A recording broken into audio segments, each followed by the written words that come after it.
at may mataas kaysa langit. At tayo'y gumawa ng isang pangalan na laganap sa buong lupain.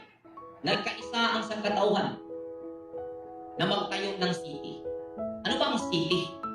Spiritual meaning sa city. The city is precisely the place created by man. Kanina, but bricks created by men. It is the affirmation of a man taking his life into his own hands, independently of Yahweh.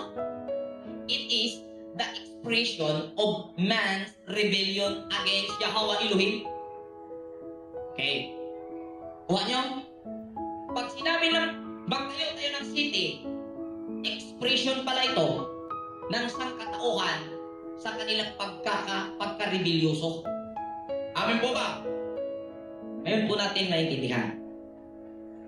Kala ng karamihan, noon tayo, inakala natin na talagang physical na city ang itinayo doon sa sinabing Shinar, sa lambak ng Shinar. Ito'y spiritual na kaganapan. Amen. Na kung saan may itinayo ang sangkatauhan.